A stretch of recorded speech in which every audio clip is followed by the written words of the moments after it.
नमस्कार, स्वागत है आपका। आप देखना शुरू कर चुके हैं खबर लाजवाब। कोरोना संकट के बीच भारत में तेल के दाम लगातार बढ़ रहे हैं। मंगलवार को लगातार 10वें दिन पेट्रोल और डीजल दोनों के दामों में इजाफा हुआ।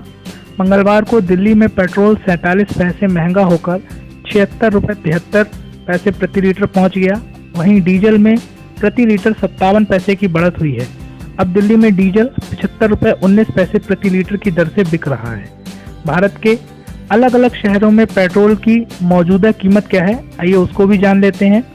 दिल्ली में पेट्रोल की कीमत है 76 रुपये 73 पैसे प्रति लीटर, जबकि डीजल की कीमत है 75 रुपये 19 पैसे प्रति लीटर। वहीं मुंबई में पेट्रोल की कीमत है 83 रुपये 62 पैसे और डीजल की कीमत है 73 रुपये 75 पैसे। वहीं चेन्नई में की बात करें अगर, तो यहाँ जो पेट्रोल की कीमत है वो है 80 रुपये 37 पैसे और जो डीजल की कीमत है वो है 73 रुपये 17 पैसे। कोलकाता की बात करें तो 78 रुपये 55 पैसे यहाँ पेट्रोल की कीमत है, वहीं 70 रुपये 84 पैसे यहाँ पे डीजल की कीमत है। अच्छा, इस बार अब ये क्वेश्चन एक दिमाग में बहुत तेजी से आ रहा है कि तेल के दाम इस कदर क्यों बढ़ रहे हैं। आइए इसको भी थोड़ा समझने की कोशिश करते हैं। इस सवाल का सीधा सा जवाब ये है कि केंद्र और राज्य दोनों सरकारें रेवेन्यू के लिए पेट्रोल और डीजल के टैक्स पर काफी हद तक निर्भर हैं। ऊर्जा विशेषज्ञ नरेंद्र तनेजा ने इस बारे में बीबीसी से कहा कि लॉकडाउन के दौरान देश भर में पेट्रोल और डीजल की मांग तेजी से घट रही है और इसलिए सरकार के रेवेन्यू में भी तेजी से गिरावट आई है। लॉकडाउन की वजह से आर्थिक गतिविधियां लगभग ठप सी हो गई हैं और इससे राष्ट्रीय खजाना बुरी तरीके से प्रभावित हुआ है। एक्सिस बैंक के प्रमुख अर्थशास्त्री सौगात भट्टाचार्य ने बीबीसी से कहा कि मौजूदा वक्त में टैक्स के प्रत्यक्ष और अप्रत्यक्ष स्रोत लगभग खत्म हो गए हैं। ऐसे में पेट्रोल और डीजल पर लगने वाले टैक्स को बढ़ाकर आर्थिक प्रबंधन ठीक करने की कोशिश की जा रही है। तेल पर टैक्स बढ़ाने के कुछ फायदे भी हैं, जैसे कि इससे बेकार में इस्तेमाल में होने वाला पेट्रोल डीजल की खपत में कमी आती है। चूंकि भारत कच्चे तेल के लिए आयात पर निर्भर है, ऐसे में यह पेट्रोल डीजल को बेतहाशा इस्तेमाल को फिलहाल बर्दाश्त नहीं कर सकता। भट्टाचार्य मानते हैं कि तेल के दाम बढ़ना अभी सरकार के लिए दोधारी तलवार जैसा है, क्योंकि उसके लिए यह तय करना मुश्किल है कि रेवेन्यू इकट्ठा करने के रास्ते ढूंढे या महंगाई पर लगाम लगाए।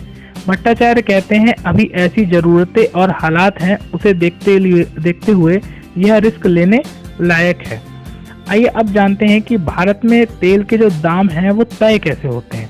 तो भारत में पेट्रोल डीजल की कीमत 4 चरणों में निर्धारित होती है। इसका पहला चरण है रिफाइनरी। यहाँ कच्चे तेल से पेट्रोल, डीजल और अन्य पेट्रोलियम पदार्थ निकाले जाते हैं। दूसरा चरण है तेल कंपनियां, ये अपना मुनाफा बनाती हैं और पेट्रोल पंप तक तेल पहुंचाती हैं। तीसरा चरण है यहाँ पेट्रोल पंप मालिक अपना तयशुदा कमीशन बनाता है और इसका चौथा चरण होता है खरीदार, आम जनता। ये केंद्र और राज्य सरकार के लिए एक्साइज ड्यूटी और वैट देकर तेल लेता है। यानी कच्चा तेल विदेशों से खरीदा जाता है, फिर देश की रिफाइनरियों में पहुंचता है और यहां से पेट्रोल पंपों पर पहुंचता है। अमूमन जिस कीमत पर हम तेल खरीदते हैं उससे 50% से अधिक टैक्स होता है। दरअसल डीलर्स को पेट्रोल और डीजल बहुत कम कीमतों पर मिलता है, लेकिन केंद्र सरकार के टैक्स, सेंट्रल एक्साइज, राज्यों के वैट और डीलर कमीशन के बाद जब ये उपभोक्ताओं को मिलता है तो इसकी कीमत दुगनी से अधिक हो जाती है। यानी पेट्रोल डीजल की खुदरा कीमत में कच्चे तेल का दाम, रिफाइनरी की कॉस्ट, मार्केटिंग कंपनियों का मार्जिन और सरकारों का एक्साइज और वैल्यू एडेड टैक्स यानी कि वैट जिसको बोलते हैं शामिल होता है। एक्साइज ड्यूटी वो टैक्स है जिसे कंपनियां देश में बनी चीजों पर सरकार को देती हैं। वहीं वैट वो टैक्स है जो उत्पादन के अलग अलग चरण पर चुकाना होता है। एक्साइज ड्यूटी केंद्र सरकार के पास जाती है और वैट राज्य सरकारें लेती हैं। दोनों ही टैक्स सरकारों के लिए रेवेन्यू का बड़ा जरिया है। जब कच्चे तेल के दाम कम हो लेकिन टैक्स अधिक हो तो इसकी खुदरा कीमत का ज्यादा होना तय है। अभी भारत में यही हो रहा है। सीधे शब्दों में कहें तो पेट्रोल और डीजल के लिए हम जो कीमत चुकाते हैं उसमें 70% के लगभग टैक्स होता है और कुछ नहीं।